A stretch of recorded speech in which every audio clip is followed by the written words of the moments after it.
ఈరోజు ఆదోనిలో మేము అన్ని మతాలకు సంబంధించిన వాళ్ళని ఇక్కడ కలిశాం. అటు హిందూ పూజారులు, మత పెద్దలు, అలాగే ముస్లిం సమాజానికి సంబంధించిన మత పెద్దలు, అలాగే క్రిస్టియన్ కి సంబంధించిన మత పెద్దలందరూ కూడా ఇక్కడ కలిసి ఆవేదన వెళ్లిపుచ్చుతా ఉన్నాం.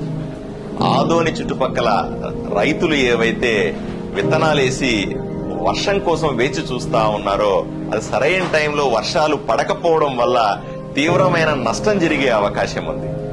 చాలా ఇబ్బంది పడతా ఉన్నారు. వర్షాలు బాగా పడతాయని ముందుగా విత్తనాలు వేశారు. ఈ వారం 10 రోజుల్లో వర్షం పడకపోతే పూర్తిగా పెట్టుబడి నాశనం అయిపోయి రైతుల జీవితాలు బాధాకరంగా మారుతాయనే ఆవేదనతో నేను ఈరోజు వీళ్ళందరినీ ఇక్కడికి పిలిపించాను. అందరూ కూడా ప్రార్థనలు చేశాం. నేను మీ అందరికీ కూడా వీళ్ళందరినీ రిక్వెస్ట్ చేస్తా ఉన్నా, హిందూ మతానికి సంబంధించిన అన్ని దేవాలయాల్లో కూడా దయచేసి ఈ వారం రోజులు ప్రార్థనలు జరిపించాల్సిందిగా కోరుతా ఉన్నాను. అలాగే ముస్లిం మత పెద్దలందరినీ కూడా రిక్వెస్ట్ చేస్తా ఉన్నారు. అన్ని మసీదుల్లో, దర్గాల్లో ప్రత్యేకంగా వర్షం కోసం ప్రార్థించమని రిక్వెస్ట్ చేస్తా ఉన్నాను. అలాగే క్రైస్తవుల పెద్దలందరినీ అడుగుతా ఉన్నాను. అన్ని సుమారుగా 160 చర్చిలు ఉన్నాయి. ఇక్కడ 160 చర్చిల్లో కూడా ప్రత్యేకంగా వర్షం కోసం ప్రార్థించమని వీళ్ళు రిక్వెస్ట్ చేస్తా ఉన్నాను.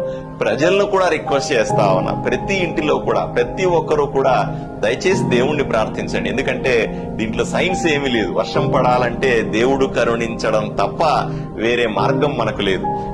ఈ వారం 10 రోజుల్లో మంచి వర్షాలు పడకపోతే రైతు నష్టపోతే వాళ్ళని ఆదుకోవడానికి మన శక్తి సరిపోదు. వాళ్ళు నష్టపోతే మనం వాళ్ళ బాధను చూడలేము. మన ఆదోని కానీ, కర్నూలు జిల్లా కానీ, లేదా ఆంధ్రప్రదేశ్ మొత్తం కూడాను ఈరోజు వర్షాల అవసరం ఉంది. కొన్ని చోట్ల ఎక్కువగా వర్షాలు పడుతున్నప్పటికీ కూడా మనకు మాత్రం వర్షపాతం చాలా తక్కువగా ఉంటుంది. తప్పనిసరిగా ఇప్పుడు వర్షాలు పడి తీరాలే. పడకపోతే జరిగే నష్టాన్ని ఊహించుకోవడానికి నాకెంతో భయానకంగా అనిపిస్తుంది, బాధగా అనిపిస్తుంది అనే ఉద్దేశంతో కేవలం ఈ సమయంలో ఏ ఆఫీసరో, ఏ రాజకీయమో, ఏ సైన్సో పనిచేయదు. కేవలం దేవుడు మాత్రమే సాయం చేసి, వరుణ దేవుడు ఈరోజు కరుణించి మనకు వర్షం ఇస్తే తప్ప మన రైతుల జీవితాలు బాగుపడవు. వాళ్ల కోసం మనం అందరూ కూడా ప్రార్థించాలా. అన్ని దేవాలయాల్లో, అన్ని మసీదుల్లో, దర్గాల్లో, అన్ని చర్చిల్లో కూడా ప్రత్యేకంగా దేవుణ్ణి ప్రార్థించే కార్యక్రమాన్ని ఈ రోజు నుంచి చేపట్టాల్సిందిగా విజ్ఞప్తి చేయడానికి పెద్దలందరినీ కూడా పిలిపించాను. నేను కూడా రాబోయే 15 రోజుల పాటు ఉపవాస దీక్ష తీసుకుంటాను. రోజుకు ఒక్క పూటే భోంచేస్తూ ఈ ఉపవాస దీక్ష తీసుకుని దేవుణ్ణి ప్రార్థిస్తాను.